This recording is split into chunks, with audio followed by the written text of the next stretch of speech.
Bismillahirrahmanirrahim. Assalamualaikum warahmatullahi wabarakatuh. Memang cantik batu pualam kalau dipotong petak-petak. Dari bunyi sambutan salam nampaknya banyak yang belum dapat kue kotak. Bapak-bapak, ibu-ibu, hadirin hadirat, wali murid, yayasan, majelis guru, tak dapat saya sebut satu persatu. Insya Allah kita semua dimuliakan Allah Subhanahu wa Ta'ala. Amin ya Rabbal Alamin. Saya pulang ke Pekanbaru tahun 2008, bulan suci Ramadan. Kemudian ada orang menelpon saya. Assalamualaikum. Waalaikumsalam. Ustadz, bisa ceramah? Bisa. Tapi ini di sekolah Pak Ustadz, SMP. Ya, insya Allah saya datang. Apa nama SMP-nya? SMP Al-Azhar Sifabudi. Bayangan saya nanti akan tausiah dengan anak-anak SMP, siswa-siswi laki-laki perempuan. Rupanya begitu sampai wali murid, jumlahnya cuma 5 orang. Lama-lama pengajian tinggal 3 orang, lama-lama tinggal 2,5. Yang 2 ikut, yang 1 mengantuk. Lalu kemudian berawal dari lokal atas, pindah ke samping, pindah ke belakang. Dan sepanjang saya mengisi pengajian di Akramun Nas Masjid Undri Gobah 4 tahun, pindah ke Al-Falah 2 tahun, pindah ke Masjid An-Nur tak sampai 2 tahun. Tapi di antara semua pengajian itu yang paling lama di Al-Azhar Sifabudi. Walaupun sedikit tapi berkelanjutan. Itu namanya kalau bahasa orang Melayu, genting tapi tak putus. Begitulah suasana. Dan sampai hari ini, walaupun saya pergi ke sana kemari, pulang dari Sumatera Barat tadi malam, pagi ini kita masih bertemu, bertatap muka. Saya ucapkan banyak terima kasih kepada Pak Imran, Ibu Neti beserta seluruh keluarga, Al-Mukarram Ustadz Qurtubi beserta Bapak Ibu guru, Bapak Ibu wali murid yang tak dapat saya sebutkan satu persatu. Pada kesempatan ini datang pula tim Ustadz Abdul Somad dari berbagai provinsi. Kalau saya ke Medan, Sumatera Utara, yang mengurus jadwal, kedatangan, menyusun segala macam, Ustadz Iqbal Sauki Pulungan LC, Direktur Travel apa Bang? Grand Sapanauli. Silakan daftar untuk umroh sebelum tanggal penutupan berikut ini. Dari Jambi, Ustadz Dahrizal Dahlan LC. Mereka ini LC kakak-kakak kelas saya di Mesir. Pulang pertama dulu pada tahap level belajar, sekarang mulai terjun ke masyarakat. Beliaulah yang membawa saya ke suku pedalaman, suku Kubu, suku anak dalam. Lalu kemudian dari Jakarta yang musuh jadwal saya, Ustadz Qurtubi. Ustadz Qurtubi ini pasang 2 kaki, sebelah di Jakarta, sebelah di Pekanbaru. Beliau bersama dengan Mas Faiz hadir pada kesempatan ini. Nampak juga Pak Iwan. Pak Iwan inilah yang pertama membawa saya ke Malaysia tahun 2014. Lalu kemudian setelah itu hubungan kami putus nyambung. Macam lagu yang tak selesai. Pada kesempatan ini saya ingin menjelaskan bahwa awal saya pulang ceramah, mengajar tafsir sampai beberapa surat, kemudian tausiah, ceramah, pengajian, tanya jawab. Belum ada action ke masyarakat secara langsung. Dan sekarang berbeda. Sekarang pengajian membagi beras setiap hari Jumat, Ahad, Jumat, Sabtu, pekan kedua. Dari mulai khutbah Jumat, habis khutbah Jumat saya dibawa membagi-bagi beras. Dari mulai 6 ton sampai 20 ton di kota Pekanbaru di tepi Sungai Siak, masyarakat yang tidak mampu. Lalu kemudian mengadakan khitan massal gratis bersama Sunatron. Saya yang mengiklankannya. Daftarkan segera ikut Sunatron, anak-anak dan suami Anda. Mu'alaf maksudnya, baru masuk Islam. Sunatron tidak lagi seperti zaman dulu. Zaman dulu sunat sangat primitif, direndam jam 6 pagi, jam 6 sore baru dipotong. Zaman sekarang sudah ada namanya sunatron, sunat pagi sore bisa akad nikah. Nah, itu saya mengiklankannya. Dan ketika pertama kali 99 pesertanya, saya diminta untuk pemotongan pertama. Tak berani saya, takut salah potong habis. Tapi action nyata, tidak hanya sekedar ceramah. Bersedekahlah, mari kita bantu saudara-saudara kita, tetangga kita yang tidak bisa menyunatkan anaknya. Enggak, kita langsung action. Ada yang tak mampu makan, kasih beras. Ada yang tak bisa menyunatkan anaknya, kasih sunatron. Ada yang rumahnya tidak layak, buatkan rehab rumah.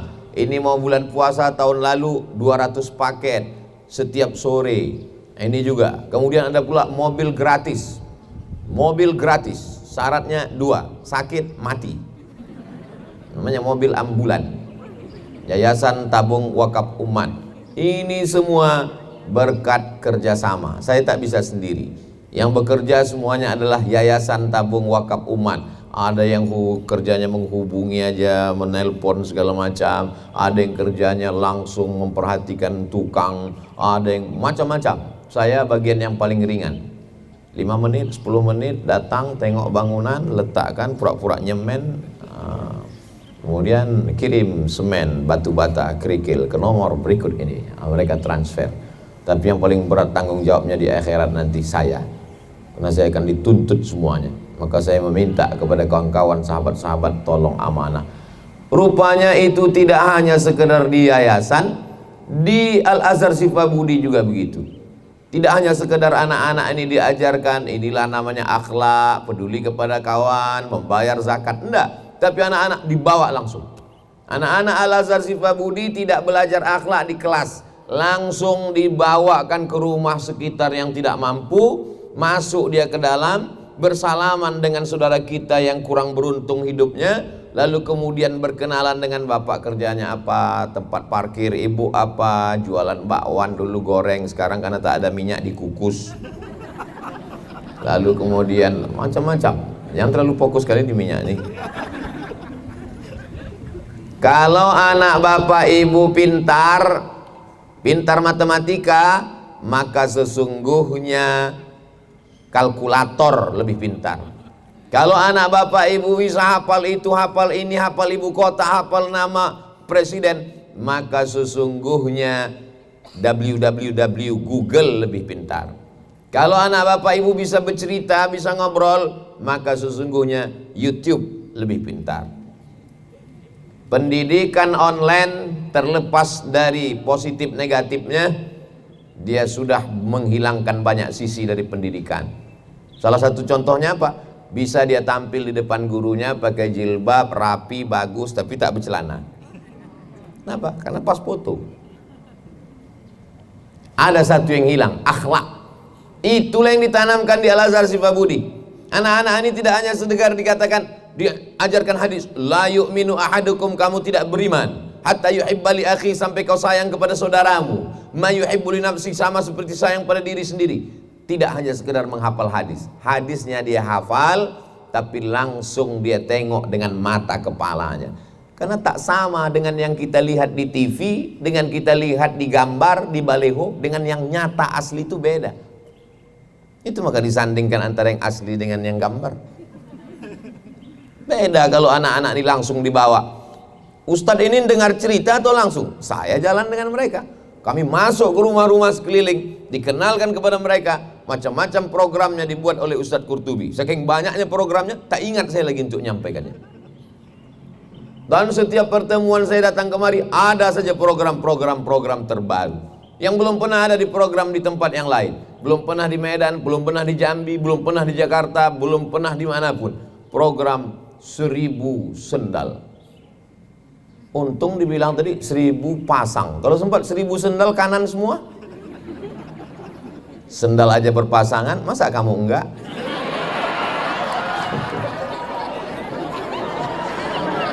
Anak SMP pula yang ketawa, macam paham aja kalian. Kalian sekolah aja dulu. Berpasangan ini berat, biar aku aja. Nah, Jadi sesungguhnya apa yang dilakukan, saya paling rasa risau kalau ke masjid bawa sepatu, wudhu, sepatu basah, kaki basah, risih. Maka begitu nampak ada sendal, alhamdulillah. Cuman kalau bisa ditulis di situ sendal masjid. Cuman kadang orang ini kalau tak tulis sendal rasa macam punya dia. Pas ditanya kenapa kau bawa, masjid punya Allah, sendal ini juga. Ini wakaf orang, wakaf tak boleh dipakai, la yuhabu tak boleh dihibahkan, wala yurasu tak bisa diwariskan, wala yuba'u tak bisa diperjualbelikan. Di Al-Azhar Syifabidi komplit dari mulai teori, praktek semua dilaksanakan. Anak bapak ibu di sini belajar fisika, kimia, biologi, matematika, bahasa Inggris, tapi juga di kepalanya ada bahasa Arab, sejarah Islam, akidah akhlak, Quran, hadis. Dia tetap memahami sejarah Islam dan tidak hanya sekedar kata yang ditorehkan di atas kertas, dia langsung praktek nyata ke tengah masyarakat. Jadi ibu-ibu yang mengasih uang tabungan ke anak, uang jajan, sesungguhnya sekian persen dari uang jajan itu dia sudah bisa berbagi. Yang dikhawatirkan untuk generasi akan datang adalah tak ada rasa peduli kepada orang, sense of belonging, sense of responsibility. Tak ada sense-nya sama sekali. Duduk di kursi yang sama, menunggu pesawat yang sama, akan menuju kota yang sama, tapi tak ada kepedulian sama sekali. 5 orang duduk di airport dengan dunianya masing-masing. Tak ada peduli. Kita dalam Islam diajarkan berjumpa senyum, jumpa salaman, jumpa tatap muka, jumpa senyuman. Tak ada. Tak ada peduli dia. Siapa lu, siapa gua, siawang, siaden. Ada peduli dia. Andai ada bersin di sampingnya, kita kan ada respon. Asyik, alhamdulillah, yarhamukallah, yuhdikumullah wa yuslihu balakum. Ada bersaut-sautan. Orang sekarang tak ada peduli. Andai pingsan di sebelah itu bukan ditolongnya, dipotonya pula. Ada orang pingsan, yang lain pula komen, kasihan, kasihan, kasihan, kasihan. Rusak hubungan kita ini sekarang. Mau dibawa kemana hubungan kita ini? Maka Al-Azhar Syifabudi mendidik anak-anak. Orang-orang yang risau di masjid, sendalnya, sepatunya basah, sepatu kulit baru dibeli, takut kena basah, kena air, disediakan sendal.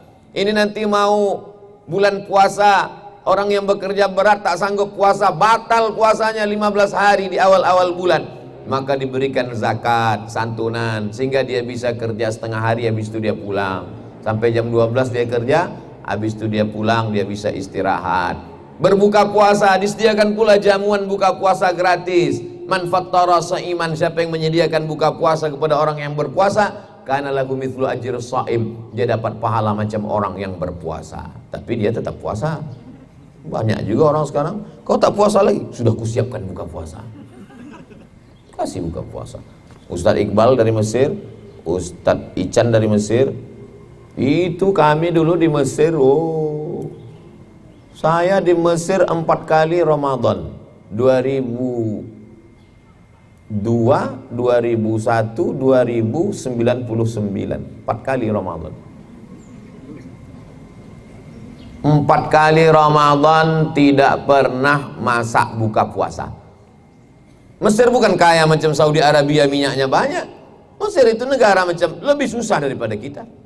Tapi semangat orang Mesir berbuka puasa, memberikan bantuan di stasiun kereta api, stasiun bis, tanah lapang, dekat masjid, samping rumah sakit, tempat orang musafir, itu disediakan tenda-tenda. Seminggu menjelang puasa, tenda-tenda seperti ini sudah siap. Tulis besar-besar di atas, Maidatur Rahman.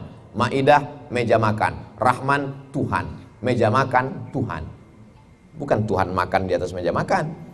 Maksudnya meja makan yang makanannya gratis, seolah-olah datang dari Tuhan. Orangnya tidak mau sebut sedekah dari siapa. Hari pertama menunya ayam. Ayam di Mesir itu potongnya cuma 2 kali. 1, 2, seperempat, seperempat. Bukan macam tempat kita, potong bolak-balik. Apa namanya? Cincang. Kita pun ragu waktu mau menjawab, ayam apa katak, lain bentuknya. Hari kedua daging, dagingnya tebal-tebal, petak-petak, besar-besar. Cuman karena mereka masak nih kurang pandai, jadi agak-agak anyep. Bumbunya cuman pil-pil aswad. Filfil aswad jintan hitam, kasihnya bawang bombay, tapi karena lapar habis juga. Pandai orang Mesir nih masak, bisa daging itu dibuatnya empuk, disendok macam agar-agar. Lupa pula kami menanya resepnya dulu. Tempat kita daging ini tipis, pedasnya minta ampun. Ikut buka puasa sekali, mencret 3 hari. Mesir ini luar biasa. Hari ketiga ikan bolti besar-besar, sepiring makan. Buka puasa jam 6.30, asal sudah jam 6 sore duduklah semua orang-orang pesek dari Indonesia. Itulah, mohon maaf kalau ada yang tersinggung. Takut juga, kadang ceramah ini sekarang susah. Nanti berkumpul semua yang pesek mensomasi Abdul Somad. Persatuan pesek-pesek tersinggung katanya, kacau juga. Nah, jadi kami pun selama di Mesir bisa melihat orang Mesir bersedekah, berbagi. Dan orang Mesir itu kalau dia sedekah, dia tidak formal-formal macam orang kita. Orang kita nih kalau bersedekah diundang, datang ke rumah, buat jamuan, suruh baca Yasin, udah mau sadaqallahul azim, suruh sekali lagi, rupanya 3 kali. Udah mau selesai, suruh tahlil 1000 kali. Itu bukan menyantuni anak yatim, itu menyiksa anak yatim. Orang Mesir itu kalau sedekah dia tak formal. Ketemu di kereta api, ketemu di bis, ditanyanya, Indonesia? Anak Indonesia? Iya, dia tanya. Di Malaysia dia tak tanya. Indonesia dia tahu kritis moneter. Dia kasih duit. Nih ada 150 pon, miau khamsin gini, bawa pulang nanti kau makan sama kawan-kawan buka puasa ya. Gitu aja dia. Tak terlalu formal. Kita nih formalnya minta ampun. Undang ke rumah, datang, baca itu, baca ini, boleleh keringat, sebesar jagung tumpah keringat. Pas giliran makan, mie kurus-kurus. Ilaha illallah. Jadi kalau kita mau menyantuni anak yatim, ada yang agak keliru yang perlu diluruskan tempat kita. Seminggu menjelang bulan puasa, itu jadwal santunan anak yatim full. Makan pagi, makan siang, makan malam 3 kali pula. Begitu di bulan Ramadan, begitu juga melimpah ruah. Habis itu tak ada lagi. Padahal perut anak yatim itu tidak macam perut anak yatim, sama macam perut kita juga. Bukan laparnya cuma menyambut Ramadan aja. Maka mesti ada berkesinambungan. Inilah yang dilaksanakan di Al-Azhar Sifabudi. Jadi Bapak Ibu beruntung betuah Bapak Ibu yang punya anak belajar di Al-Azhar Sifabudi. Dan anak-anakku sekalian juga, kalian anak-anak yang beruntung dan bertuah karena punya orang tua yang peduli. Jadi saya sedang berhadapan dengan orang-orang yang beruntung dan bertuah. Kata orang Melayu beruntung, kata orang Indonesia bertuah. Kalau kata orang kampung kami, lucky man. Lucky, get lucky. Ambillah keberuntungan. Bapak ibu gurunya beruntung karena anaknya baik-baik, rapi-rapi, sopan-sopan. Murid-muridnya beruntung karena orang tuanya amanah menyekolahkan anak yang ada program pendidikan agama praktek langsung. Orang tuanya beruntung karena punya anak yang taat dan patuh. Guru-gurunya beruntung, semuanya beruntung. Dan yang paling beruntung adalah saya, karena saya berada di tengah orang-orang yang beruntung dan bertuah. Bersama kita di Azhar Sifabudi, bersama kita di Pekanbaru, bertetangga di surga insya Allah. Dari bunyi aminnya macam-macam tak yakin, macam-macam marah. Payah kalilah ceramah, dengar ceramah ustaznya. Kita pelan dibilangnya tak yakin, kita kuat dibilangnya mengamuk. Yang paling selamat diam aja lah. Bapak Ibu yang dimuliakan Allah Subhanahu wa taala. Anak-anak ini sekarang kelas 1 SMP tahun 2022. 2032 mereka sudah selesai S1. SMP 3 tahun, SMA 3 tahun, kuliah 4 tahun. 2032 selesai S1. Habis itu mereka pun ikut tes CPNS, dosen, ikut lagi tes beasiswa ke luar negeri, ikut lagi tes tentara, polisi. Mereka inilah yang punya masa depan. Abdul Somad sudah mentok, habis tak ada lagi. Datuk Seri Ulama Setia Negara Profesor Dr. Abdul Somad LC DESE PhD, habis. Tinggal satu lagi yang belum, almarhum. Kalianlah yang akan melanjutkan tongkat estafet. Kalau kalian nanti jadi bupati, jadi gubernur, kalian pasti tidak ragu untuk belusukan masuk ke rumah-rumah fakir miskin, menyediakan beras, menyediakan sendal, menyediakan buka puasa, menyediakan baju hari raya. Kenapa? Karena di SMP kalian sudah dibiasakan. Allah bisa karena biasa. Kalau kalian nanti ada yang jadi polisi dan tentara, jadi kapolda, jadi kapolres, kalian tak ragu untuk mengumpulkan anak-anak buah kalian, punya program masuk ke perkampungan kumuh, mencari anak yatim fakir miskin, menyekolahkan, membantu fakir miskin yatim duafa, menyantuni janda-janda dalam kurung yang tua-tua. Bapak Ibu yang dimuliakan Allah SWT. Tapi kalau orang tidak dibiasakan dengan ini, maka dia tak pernah bersentuhan dengan orang susah. Kalau ditanya, tahu kok orang susah? Apa itu susah? Tapi di Azhar Sifabudi dia diajarkan praktek jumpa langsung. Program ini dibawa oleh Ustadz Qurtubi kemari, dikenalkan kepada anak-anak, bapak-bapak ibu sekalian. Mungkin ada di antara bapak ibu yang seumur hidupnya tak pernah naik angkot. Mungkin ada di antara bapak ibu yang seumur hidupnya tak pernah masuk pasar tradisional.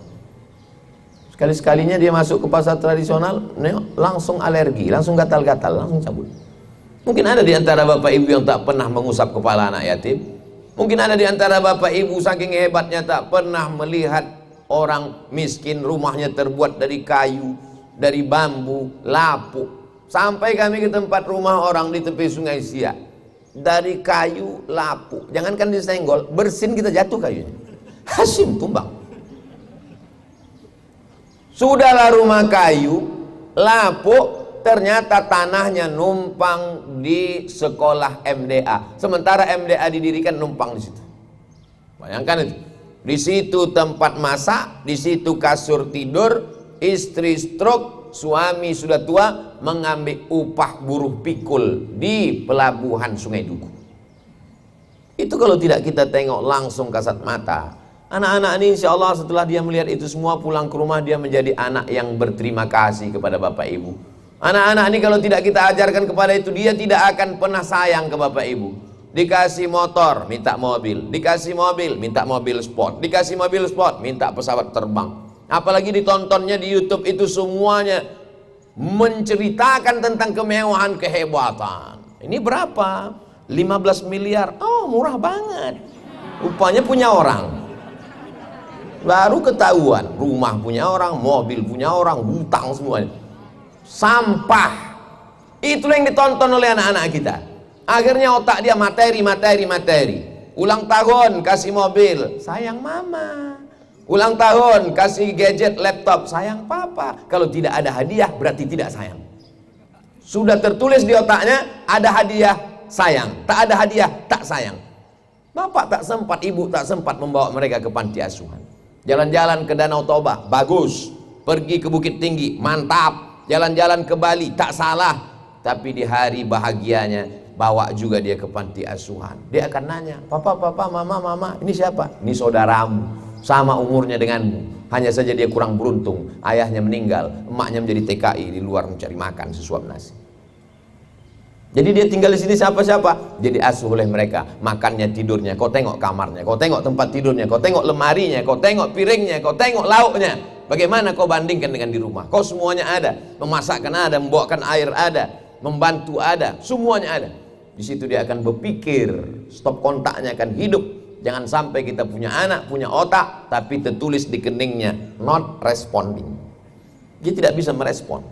Menghidupkan pikiran dengan cerita. Cerita tak masuk ke telinga, melihat langsung secara mata. Inna sam'a, hanya sekedar dengar-dengar saja. Wal basar, pandangan dengan mata. Tak banyak sekolah yang punya kepedulian seperti ini. Maka ketika anak-anak diajarkan seperti ini, memang nampaknya saya sedang menyampaikan ini di Al-Azhar Sifabudi. Tapi ceramah saya ini akan ditonton oleh sekolah-sekolah lain, guru-guru lain, kepala-kepala sekolah lain, karena akan diupload di channel Ustadz Abdul Somad Official. Jangan lupa subscribe, like, share, and comment. Mudah-mudahan sekolah-sekolah lain terinspirasi. Kepala-kepala sekolah lain akan membawa murid-murid mereka. Murid-muridnya juga mempunyai program. bayar uang sekolah, santunan, tinggal bersama duafa, peduli fakir miskin, peduli yatim, sedekah sendal, siap buka puasa, menyantuni baju hari raya. Bapak ibu punya anak satu, siapkan baju hari raya dua. Lalu kemudian istri ibu bapak akan bertanya, abang kok beli dua? Anak kita kan satu. Di belakang rumah kita ada anak yatim, umurnya sama dengan dia, kita beli. Yang beli bapak, tapi yang ngantarkan ke belakang ibu. Jangan bapak ngantar, nanti berkelahi, mak anak yatim itu cantik pula.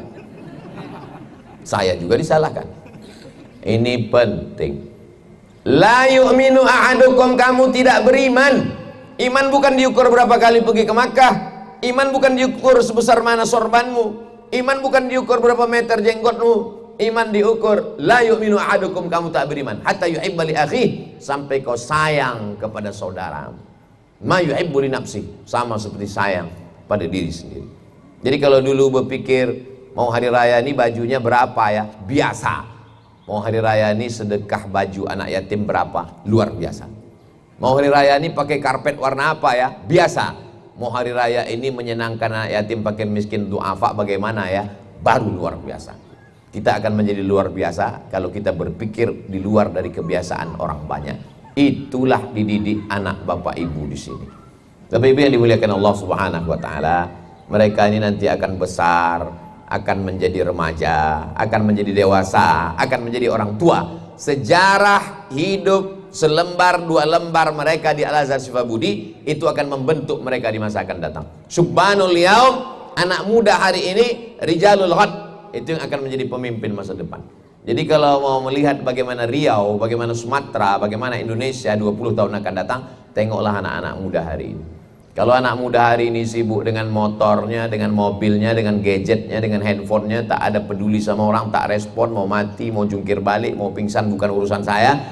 Maka bayangkan kalau mereka yang memegang tampuk kekuasaan, jadi anggota legislatif, DPRD, DPR RI, DPD, bupati, gubernur, wali kota, bukan urusan saya.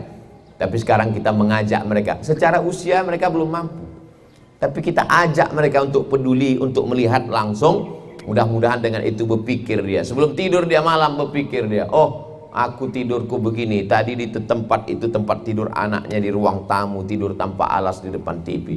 Aku bisa hidup nyaman, enak, makan tak ada kurang. Tadi tetanggaku, kawanku, sahabatku umurnya sama dengan aku. Memicu dia berpikir. Afala ta'qilun, kenapa kamu tak berpikir? Afala tatafakkarun, kenapa kamu tak merenung? Afala tatadzakkarun, mengapa kamu tidak ingat? Ini pendidikan yang tak semua orang dapat, dan di sini didapatkan. Kita doakan mudah-mudahan guru-guru yang inspiratif ini sehat walafiat. Karena sebetulnya ini bukan tanggung jawab mereka. Mereka yang penting ngajar di kelas, habis jam selesai. Sama macam pendidikan di barat, asal udah bunyi lonceng, tet, excuse me sir, time is over, habis selesai. Tapi kita tidak begitu. Pendidikan kita bukan sekedar transformasi pendidikan ilmu. Makanya salah kalau menerjemahkan ilmun dengan knowledge. Knowledge artinya asal orang tahu udah selesai. 1 tambah 1 2, 2 tambah 2 4, 4 tambah 4 8, selesai. Tapi dalam Islam tidak begitu. Diajarkan dia hadis, disuruh dia menghafal, apakah sudah diamalkannya atau tidak. Ada punishment, hukuman, ada review, hadiah, ada bonus. Maka anak-anak ini semua dididik, Masya Allah, Tabarakallah.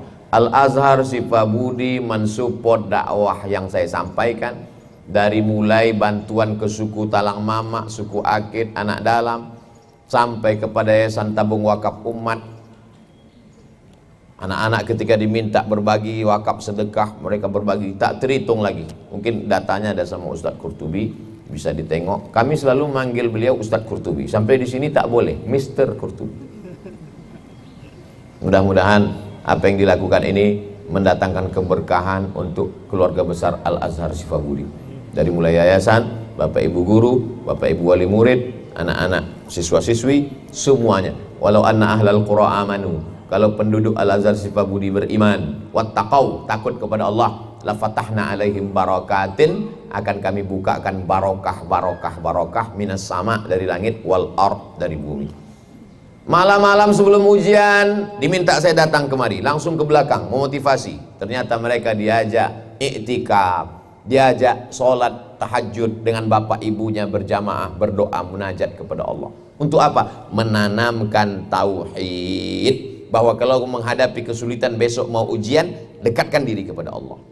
Karena sekarang tauhid ini sedang dikacau balau kan. Dulu anak-anak kita kalau ditanya apa yang ada di atas matahari, apa yang ada di atas bulan, apa yang ada di atas planet-planet. Sekarang enggak, anak-anak ditanya apa yang ada di atas, ada AC besar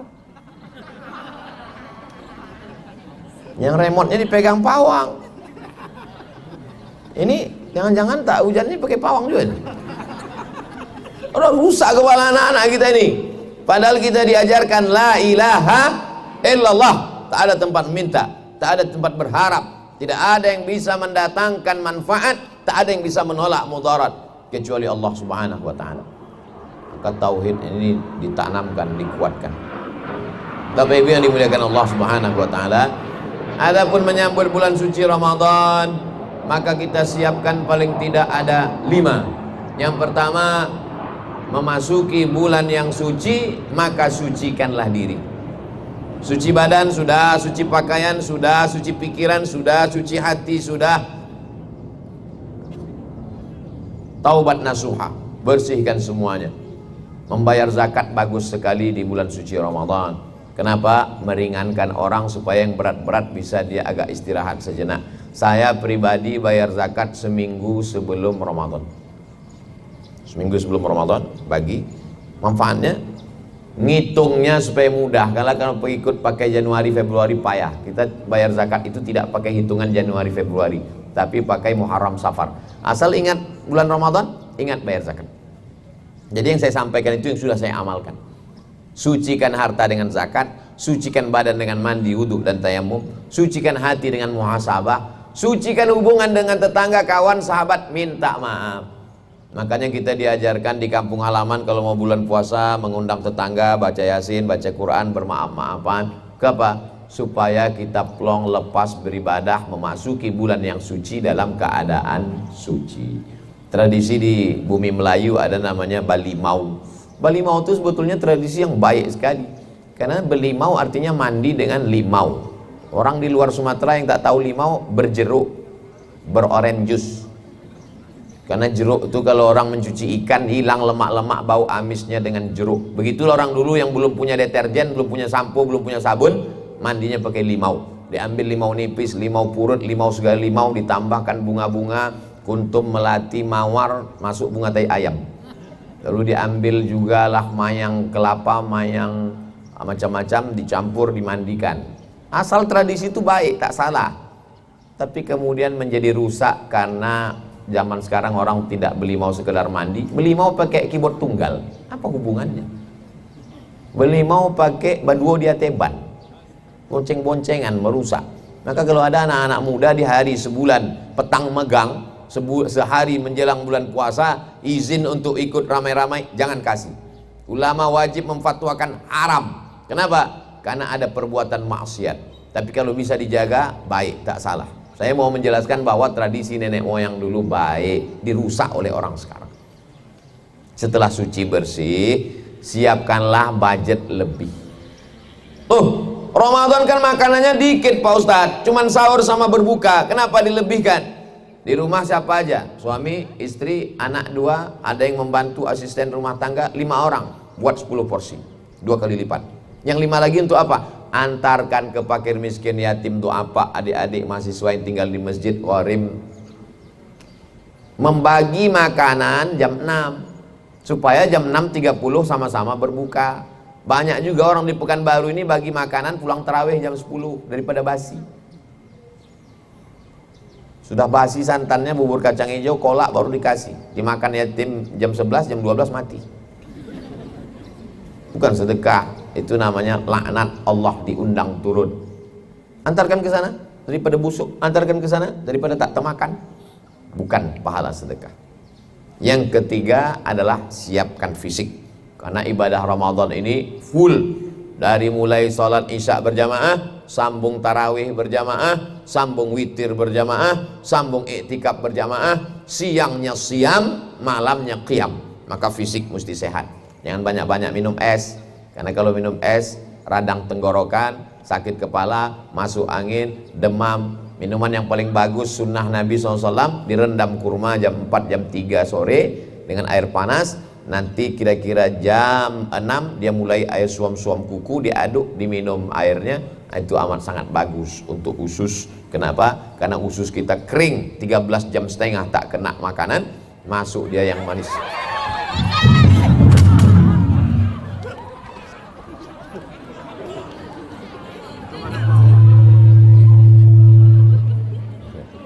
Nanti pas mau upload dipotong.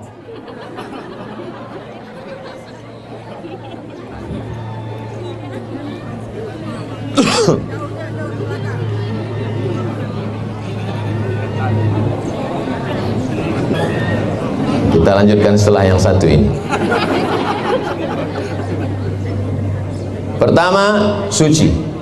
Yang kedua, siapkan budget lebih. Yang ketiga, siapkan fisik yang kuat karena ibadah yang kuat. Yang keempat, siapkan untuk mendapatkan ilmu full di madrasah Ramadan. Karena di Ramadan itu ada kajian subuh, ada kajian duha, ada kajian zuhur, ada kajian asar, ada kajian menjelang berbuka, ada kajian dari isya ke tarawih, ada kajian i'tikaf. Jadi keluar dari Ramadan, umat Islam mestinya menjadi orang berilmu. Karena ada madrasah namanya madrasah Ramadan. Saya anjurkan masjid-masjid buat rekaman video, diupload. Masjid punya channel. Supaya apa? Supaya kajian-kajian itu tidak hilang. Nah, ini semuanya, apalagi membuat channel sekarang gratis, begitu mudahnya. Kalau tidak dibuat persaingan orang-orang baik di sosial media, maka orang-orang jahat akan tampil. Dulu masih ada sensor film nasional, ada komisi penyiaran, ada pengawas. Sekarang tak ada lagi. Orang bebas menampilkan apapun. Orang terkenal bukan karena prestasi, tapi karena sensasi. Orang yang suka minum khamar, dia buat podcast khamar. Orang maaf suka zina, dia buat podcast zina. Karena kita tak buat.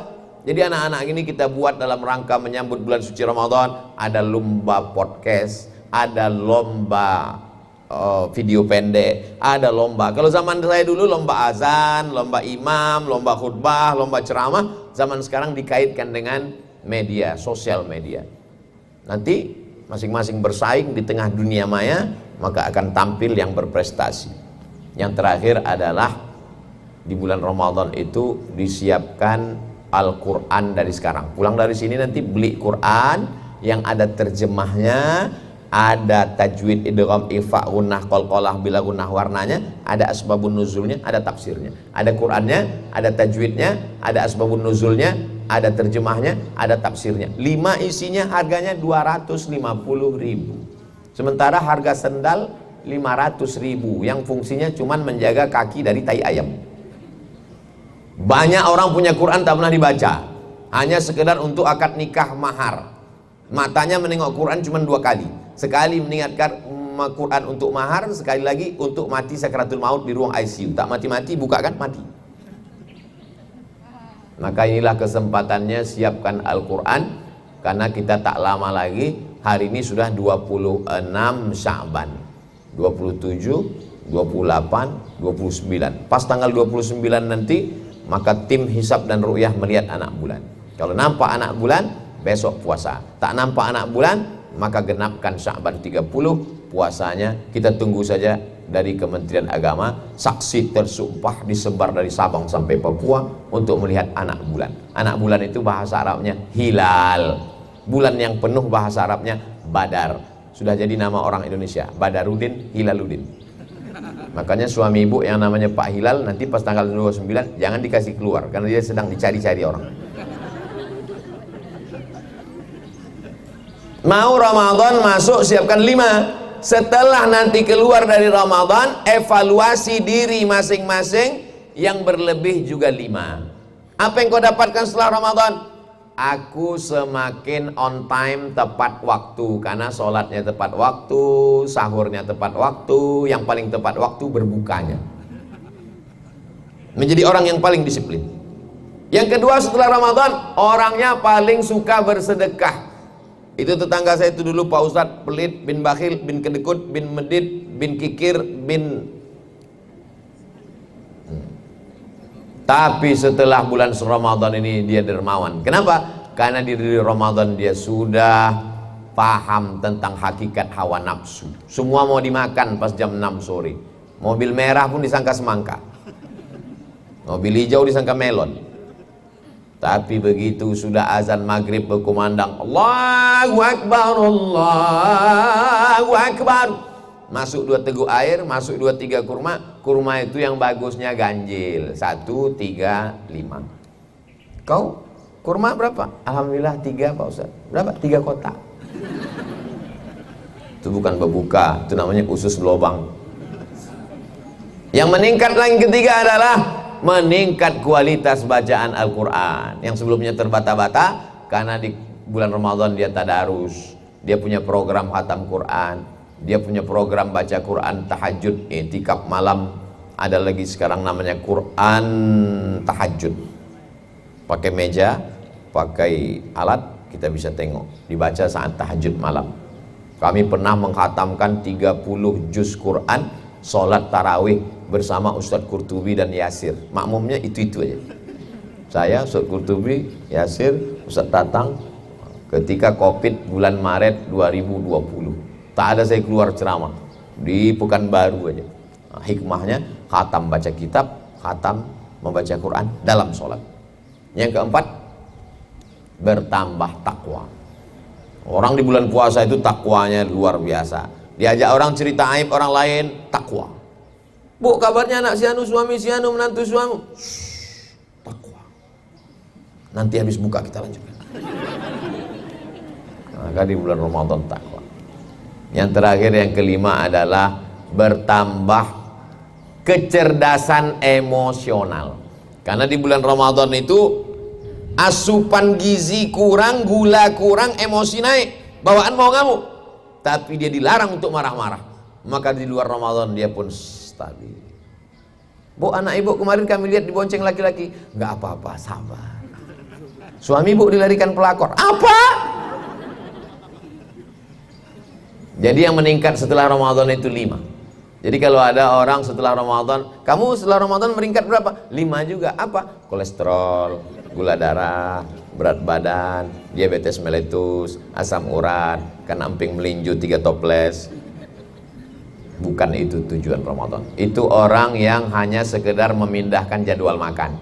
Makan pagi dipercepat jadi jam 4, makan malam dipercepat jadi 6.30, makan siang didelet, lalu dibalaskan sakit hati saat azan maghrib. Allahu Akbar, Allahu Akbar, hari pembalasan. Nauzubillah. Saya rasa sudah cukup saya sampaikan materi tentang menyambut Ramadan. Donasi untuk program untuk Pasaman Barat yang digoncang iza zulzilatil ardu zilzalaha, digoncang oleh mana kota? Malaikat tadi dikirim Allah 2, kata malaikat, Allahumma a'ti munfiqan khalafa. Orang yang bersedekah kasihlah dia ganti ya Allah. Adapun orang yang tak bersedekah tak apa-apa, karena ada juga malaikat yang mendoakan Allahumma a'ti mumsikan talafa. Yang tak bersedekah binasakanlah dia ya Allah. Orang yang bersedekah kata Nabi, dawu mardakum bisadaqah, obati orang yang sakit diantara kamu dengan sedekah. Yang sakit-sakit keluarganya ke rumah sakit sudah, makan herbal sudah, disuntik sudah, diobati sudah, ke dukun sudah. Jangan sampai ke dukun. Yang sudah ke dukun bertaubat kepada Allah. Allahumma dawu mardakum bis sadaqah, obati orang yang sakit diantara kamu dengan sedekah. Lagi, kotak-kotak ini lebih banyak kasih ke ibu-ibu, karena memang bapak ini yang bekerja duitnya banyak, tapi yang megang dompet ibu-ibu. Dengan memperbanyak sedekah dilipat gandakan Allah keberkahan. Karena kata Nabi SAW, masalul ladzina yunfiquna amwalahum fi sabilillah, perumpamaan orang yang bersedekah di jalan Allah kamathali habbah, seperti 1 biji ambatat sab'a sanabil, tumbuh 7 bulir 7 cabang. Wallahu yudha'ifu liman yasha, Allah melipat gandakan lebih banyak daripada itu. Wallahu wasi'un alim, Allah lebih luas karunia-Nya.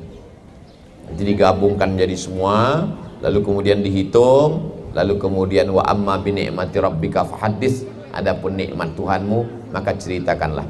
Bapak Ibu yang belum bawa uang nanti bisa melalui transfer banking ke nomor berikut ini melalui Ustadz Mr. Qurtubi. Kalau di tempat bapak-bapak saya tengok kotaknya dibuat pintunya kecil, ini tak berpintu sama sekali. Ini nampaknya bukan cuma duit, sama-sama dompet, sama-sama tasnya pun muat masuk dalam. Bapak Ibu yang dimuliakan Allah Subhanahu wa taala, maka semua yang kita berikan ini datangnya dari Allah, bukan punya kita. Hanya dititipkan aja sementara di kantong kita, dititipkan di dompet kita, akhirnya kita pun mati. Dan sampai hari ini belum ada orang Islam mati bawa dompet, belum ada orang Islam mati bawa tas, belum ada orang Islam mati bawa kartu kredit. Yang dibawa mati itulah. Jadi siapa yang memasukkan duit di situ 1 juta, itulah yang dibawa mati. Siapa yang memasukkan duit di situ 2.000 perak, di situlah yang dibawa mati. Ada juga orang melihat kotak sedekah ini langsung detak jantungnya tak normal. Begitu nampak kotak sedekah langsung kumat darah tinggi. Mudah-mudahan kita menengok kotak sedekah ini dalam keadaan wajar dan sehat walafiat. Saya melihat orang Mesir bersedekah waktu penggalangan dana untuk Palestina. Telepon langsung video call dengan Khalid Mash'al, Panglima Angkatan Darat Hamas. Kami sedang susah di Palestina, kedinginan, perlu selimut, tolong kirim, kata Khalid Mash'al. Disitulah saya lihat karung beras dibawa, langsung ibu-ibu yang ada di situ melepas cincin sama gelang. Begitu rupanya orang Mesir masuk semua. Di tempat kita pernah juga dibuat begitu, masuk gelang cincin, pas dibawa ke pasar Sukaramai rupanya imitasi. Bapak Ibu yang dimuliakan Allah Subhanahu wa taala, orang-orang yang bersedekah di jalan Allah sesungguhnya dia sedang seperti yang dilihat Nabi waktu Isra Mi'raj, tumbuh, potong, tumbuh, panen, tumbuh, tak menunggu masa. Kalau dia pohon sawit mesti menunggu seminggu baru bisa panen, 10 hari. Ini tidak, dipotong, tumbuh, dipotong, tumbuh. Nabi bertanya kepada Jibril, apa ini Jibril? Kenapa tak habis-habis? Kata Jibril, itulah orang yang bersedekah. Orang-orang mati itu kalau dia ditanya, mayat-mayat, jenazah-jenazah, seandainya kalian dihidupkan lagi mau apa tidak? Kata jenazah, kami mau hidup lagi ya Allah. Kalau kau kuhidupkan lagi semenit kau mau apa? Kata mereka, laula akhartani ila ajalin qarib, kalau kau hidupkan aku ada semenit sedetik, fa'asaddaqa, kami mau bersedekah. Kenapa mereka tak bilang kami mau haji? Kenapa mereka tak bilang kami mau jihad? Kenapa mereka tak bilang kami mau sholat sunat, kami mau bersedekah? Karena pahala sedekah sudah nampak ketika di alam kubur, mengalir sedekah ketika di alam kubur. Itulah mengapa orang-orang mati itu kalau dihidupkan yang pertama dia ingin fa'as-saddaqa, kami ingin bersedekah. Itulah yang dapat saya sampaikan pada kesempatan kali ini. Langsung doa Ustaz. Di akhir majelis mari kita sama berdoa. Kita akan memasuki bulan suci Ramadan.